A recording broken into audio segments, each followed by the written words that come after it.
Why are we grinding and hustling as if we have something to prove? Who are we trying to prove something to? Is it somebody out there or is it the person in the mirror? I submit to you that it's probably both. And in today's episode, we want to talk about how to break free from that mindset of this grinding, hustling culture because it's a trap. And once you take the bait, and once you fall victim to that trap, then you can get so far off course of pursuing your purpose with clarity and stamina and vision and effectiveness. And sometimes even worse, you can get so far off course that you never return.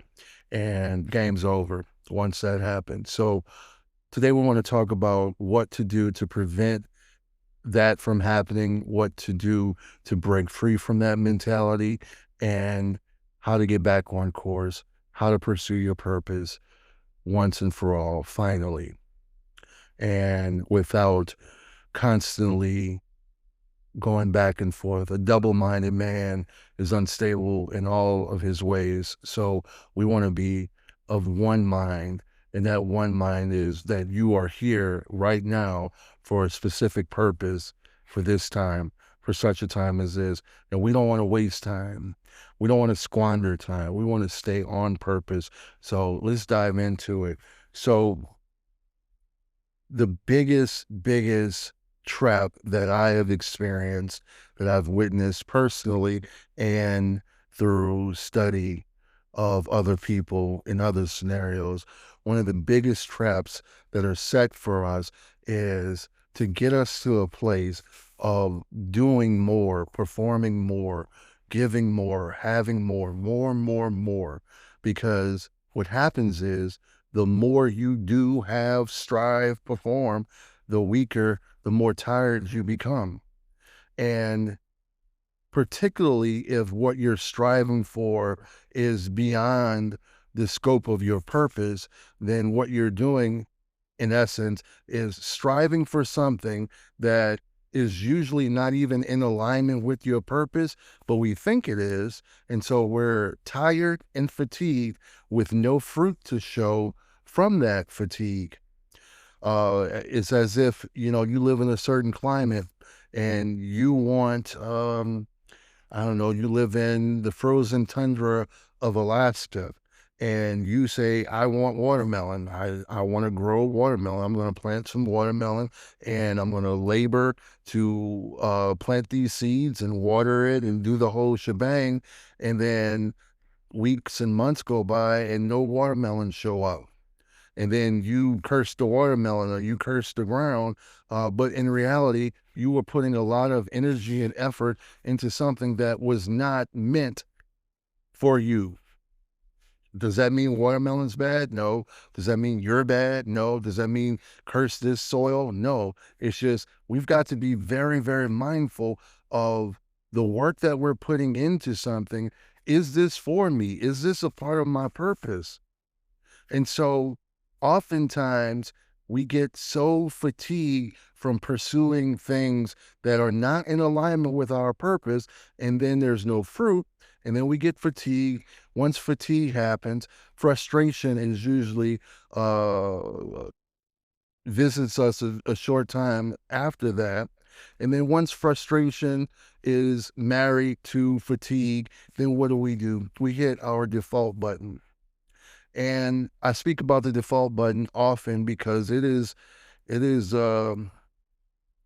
a thing. It is a serious thing.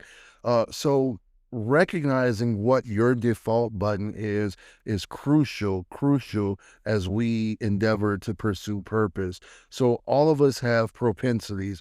All of us have likes and dislikes and so forth and so on. And how do you find what your default button is? Where do you go? What do you do? Who do you run to? What do you run to when life starts kicking your tail? What do you do when you live in Alaska and you want a watermelon, plant a watermelon seed, and there's no watermelon showed up? Where do you go? For many people, it's a drug. For many people, it's any sort of addiction. And we know that. We know the stories of people who've turned to narcotics to as their default button, as their mechanism to cope with what life has handed them, right? But what about the unseen things? What about the covert things? Procrastination, overeating, um, illicit relationships, um, isolation. These are just some things that come to mind when I think about what people's default button can be. And so recognizing what your default button is, again, is crucial in our efforts to break free from this mindset of hustle harder, grind harder that is so pervasive in our society these days. And again, I often have to make the distinction that I'm not saying that you shouldn't work hard, that you shouldn't have more, you shouldn't do more. I'm absolutely not saying that. But what I am saying is that your enemy is so covert that he will have you grinding and hustling harder and more, performing more, believing that this is going to be the thing that brings you the fruit. And so what we're trying to do here is unpack and remove the layers so that we can reveal what the truth is, that you may actually be hustling and grinding for something that will never be fulfilled. And if you don't start from the place of, I am enough right here, right now. I am valuable right here, right now. I am worthy right here, right now. Then you are inevitably, essentially marching towards your demise. So it is so important for us to be cognizant of pursuing the purpose that we were created to pursue, because it is so easy to get distracted and off course with shiny objects that have nothing to do with the true treasure that we are to pursue for our lives. And so recognizing what that default button is in your life is key. And here's the thing. If we're honest, the default button never goes away. The default button is always available to you. So I know a lot of people have gotten frustrated because they go along and they grow and so forth and so on, and then for whatever reason life happens and then they hit the default button and then they tear themselves apart as if, I should have known better, I should have been farther along. However true that may be, as long as you are in this body that you are currently in, your flesh, which is another way of looking at your default button, is always going to be available to you. So it's not about exerting effort to eradicate the default button. It is exerting effort, smart effort, towards pursuing the purpose, moving towards. And the further you move towards something, the further removed you are from something else. So again, it's still there. If I go to Baton Rouge from New Orleans and I set out north, New Orleans is still there. But the closer I get to Baton Rouge, the further away I am from New Orleans. But rest assured, all you've got to do is hit a U-turn and turn back around, and now you're closer to New Orleans than Baton Rouge, right? So recognizing that default button, your personal default button, is key, right? So the reality is that you actually already have what you are striving for. What do I mean by that? You already have the love, the favor, the value, in the identity. It's already in you. It was spoken over you before the foundation of the world. It's already available to you. The problem is we forget it. and we spend our lives trying to earn something that we already have. It makes me think about the prodigal son, and it's one of my favorite biblical stories because the prodigal son, got his inheritance early from his father, and then he goes and he squanders it in the hog pen and so forth and so on. Then when the money runs out, the friends are all gone, and he's in the hog pen eating the slop of the hogs and so forth and so on. And he forgets that I'm better than this. I am the son of a very wealthy, prominent man. I'm better than this. So part of what that story teaches us, and it teaches us so many things, is that life has a way of making us forget who we truly are.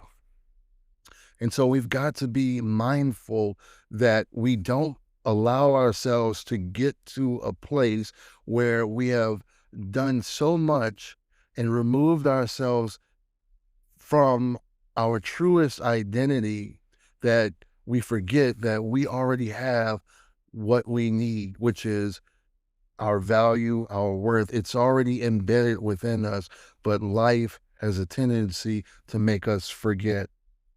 And if you don't remember, or if you never know or never knew, then again, you will spend so much energy and effort trying to acquire something that's already yours. And that's such a powerful statement. It's such a powerful reality. If you stop and think about it for a second, it's like, I don't know, whatever you possess, this trumpet, this is my trumpet.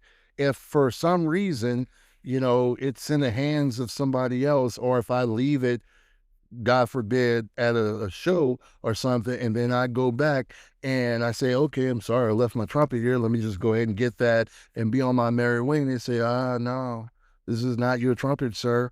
You're going to need to prove to us, or, maybe go back in the kitchen and wash some dishes for a couple of months. Then we'll decide if you've earned this trumpet back. So again, we want to make the distinction between the kind of grinding and working and hustling and pursuing, rather, is probably the best word.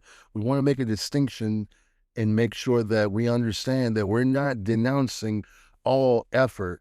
We're not saying just sit around and, never pursue anything with your whole heart or your body or your mind. We're not saying that. What we're trying to do is make a distinction between pursuing things that are a part of your purpose and have value, so that we are not mindlessly out here grinding and striving for things that have nothing to do with our purpose and that only serve to set us up for the trap of burnout and frustration, and then to hit our default button so that we can get off course.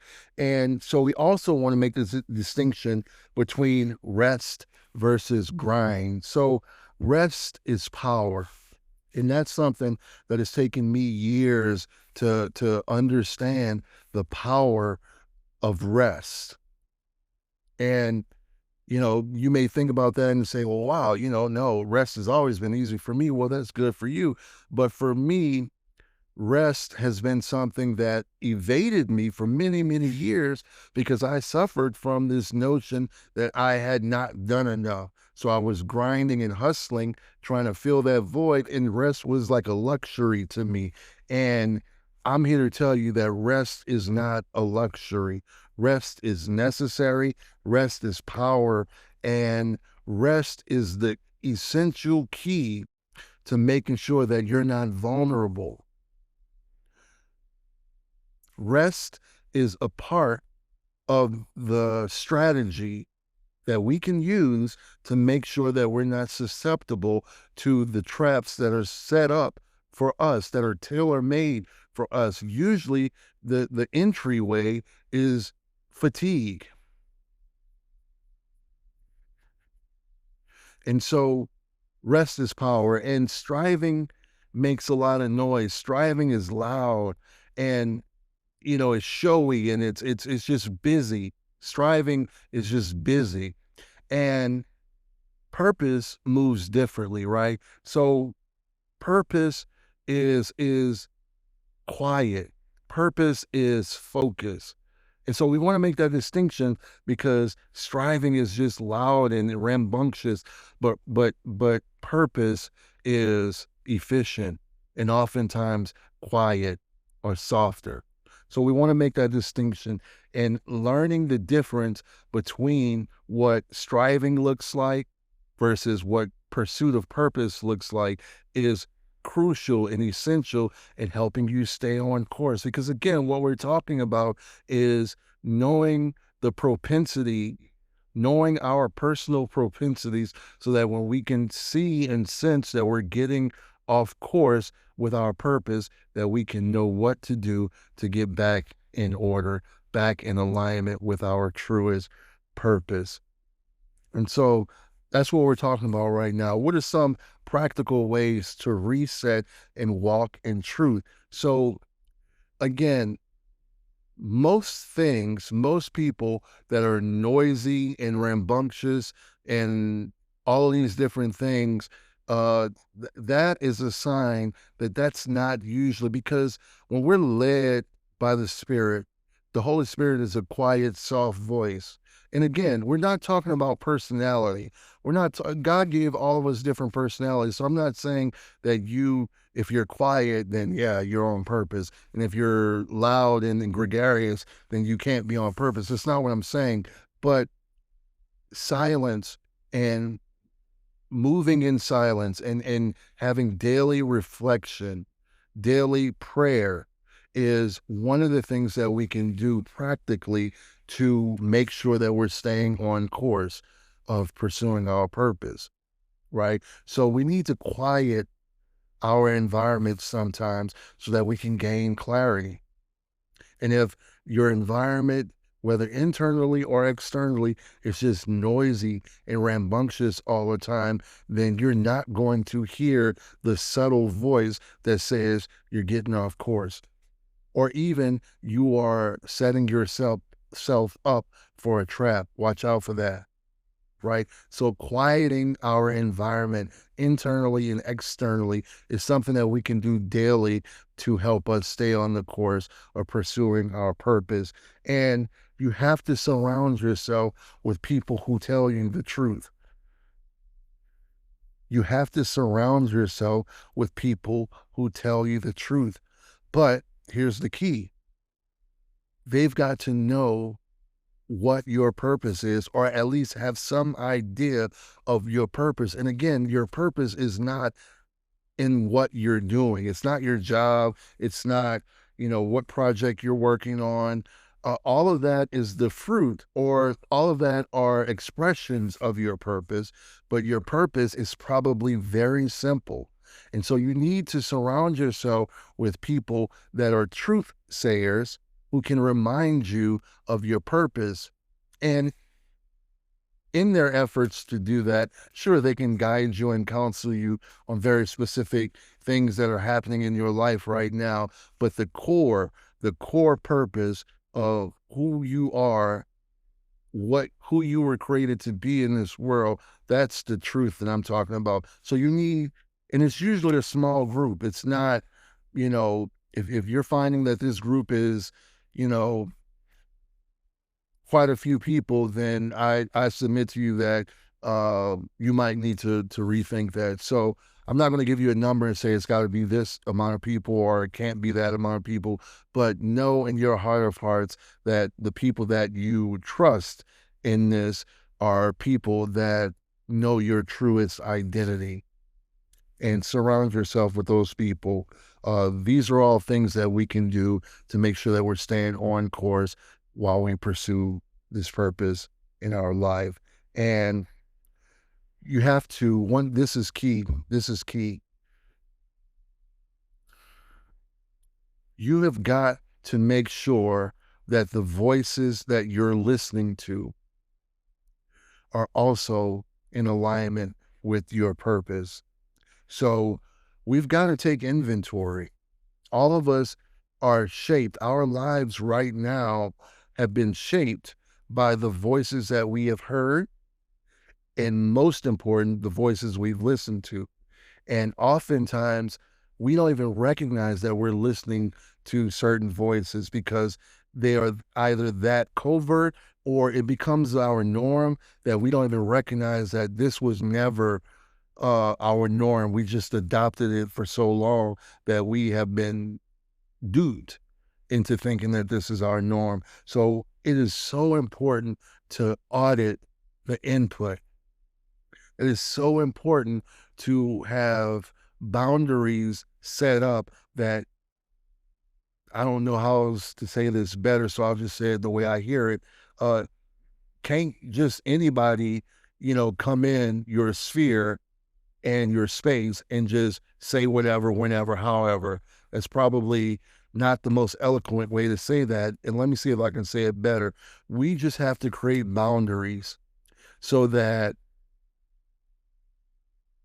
we are cognizant of who's in our atmosphere and who's pouring into us. It's so crucial. You need people in your life that are going to speak the truth to you in love and keep you focused on your purpose based on your truest identity. And again, another key thing that we can do to reset, realign with our purpose is make rest a discipline, not a reward. That is probably the final, step for many of us, me included, is that rest is not a reward, but it's a discipline. What does that mean? That means that all of us know how to schedule to do, but are we scheduling to rest? Maybe we need to create to rest lists as well as to do lists. And again, I'm not sitting here from a place of telling you that, I have achieved all of these things, and if you don't, then you suck. I'm saying to you that this is an area where I have struggled mightily.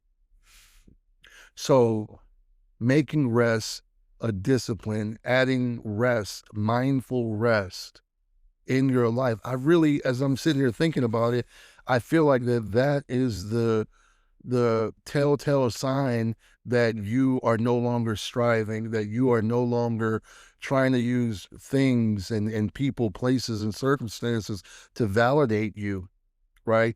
When you get to a point where you are able to purposefully add rest to your life, and I think you are at a place where you understand that you're good. You have done enough. And that's where we all want to be. We want to be at a place where we remember or hear for the very first time that beautiful statement, well done, good and faithful servant. So you don't have to earn what's already yours. You just have to stop believing the lie that says you're not enough. If you're in that place, pause, breathe, do some of the things that we've mentioned in this podcast. Get back to the place of knowing, believing that you are enough, you are worthy, you are valid, you have value. And if you can get back to that place, and I believe you can, then I believe you will stop striving, you will stop hustling foolishly, you will stop pursuing things that have nothing to do with your purpose, and you will realign yourself with your God-given purpose. And once you do, you will see the fruit blossom in your life and in everything you do. So I sincerely hope that this helped you. As usual, if it does, share it with someone else that you believe it can help. Leave me a comment. Let me know what you thought about this. Let me know what you guys want to talk about next. And share this video. Hit that subscribe button. And until the next video, I hope that you have a great week. Peace.